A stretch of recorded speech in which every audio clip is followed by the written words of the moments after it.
जंगल sir उठाए फख्र से खड़ा था।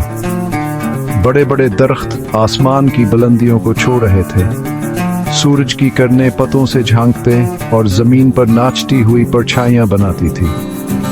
परिंदे सरीले गीत गा रहे थे। हल्की हल्की हवा पतों को हिला रही थी और ऐसे राज बता रही थी जो सिर्फ जंगल ही जानता था। ये हैरत अंगेज जगह थी, ये जादुई जगह थी। ज़ेदा एक छोटा सा लड़का था जिसका दिल तजस्स से भरा हुआ था। इसे महमजूई की कहानियां सुनना बहुत पसंद था। वहां चीजों को तलाश करना चाहता था जो वह नहीं जानता था।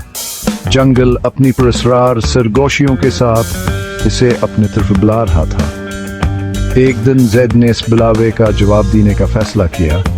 इसने अपने बैग में सामान रास्ते दिखाने के लिए एक कतकनमा और जोश से भरा हुआ दिल रखा। वह एक महमजूई के लिए तैयार, वह जंगल के राजों से बेपर्दा उठाने के लिए तैयार था। जंगल में कदम रखते ही ज़ैद ने अजीब सी हैरत महसूस की। हवा ताज़ा और मौतर थी। रंग बरंगे फूल रास्ते में खिले हुए थे। तितलियां उड़ रही थी। उनके पर हरे रंग के मुकाबले में कौस कज़ह जैसे लग रहे थे। जंगल ने खले बाजुओं से इसका इस्तकबाल किया। हर मोड़ पर एक नई दरियाफ्त होती। हर सरगोशी एक नया अजूबा लेकर आती। जंगल के अंदर गहराई में ज़िद को एक छिपी हुई गार मिली। उसके अंदर तजस्सुस बढ़ने लगा। वह मोहतात अंदाज में अंदर दाखिल हुआ। अंधेरा उसे घेरे हुए था। जैसे यास की आंखों ने रोशनी को एडजस्ट किया, उसने देखा कि अंदर से एकम धमसी रोशनी निकल रही है। वह रोशनी की तरफ बढ़ा। उसका दिल उम्मीद से धड़क रहा था। वहां चट्टानों के दरमियान एक थर था जो एक अजीब सी रोशनी से चमक रहा था। पत्थर तवानाई के साथ धड़क रहा था। ज़ैद को अपनी तरफ मुतवज्जह कर रहा था।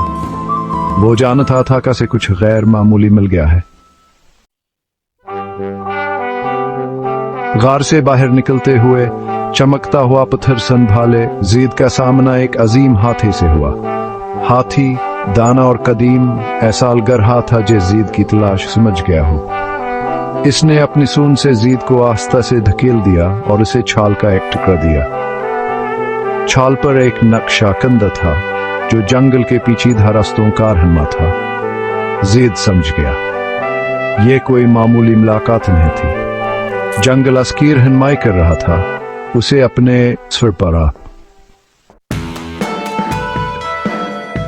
नक्शे ने ज़ैद को घने जंगलाव और तेज बहती नदियों के पार पहुंचाया।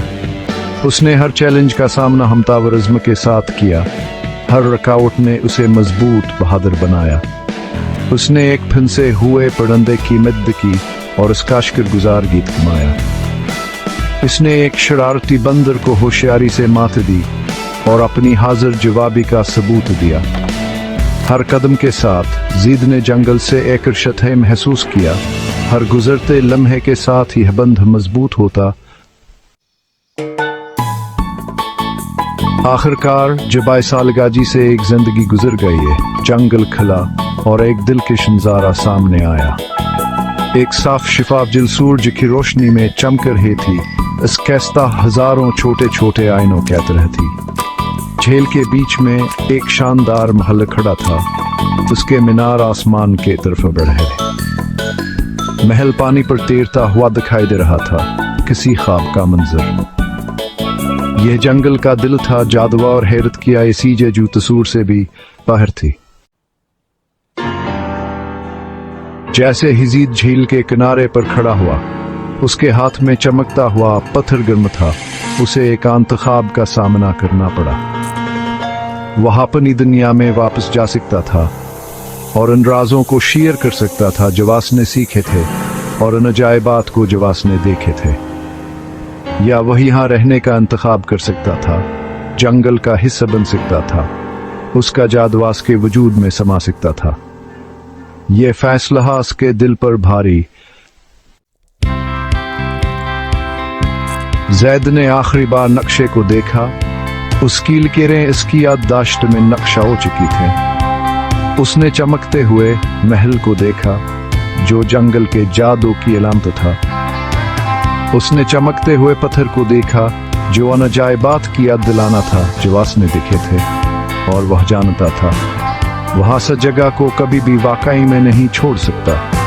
वहां अपने दिल में जंगल की रूह को लेकर जाएगा और दुनिया के साथ हैरता व एहतराम के इसके इसबाक शेयर करे। वह दो दुनियाओं के दरमियान एक पल होगा, जंगल के राजों का मुहाफिज होगा। क्योंकि जैद ने दरियाफ्त किया था कि हकीकी मुहिमजोई सिर्फ नामालूम चीज़ों को तलाश करने में नहीं है, बल्कि अनजायबात को संभालने और उनकी हिफाजत करने में है जो हमें मिलती हैं।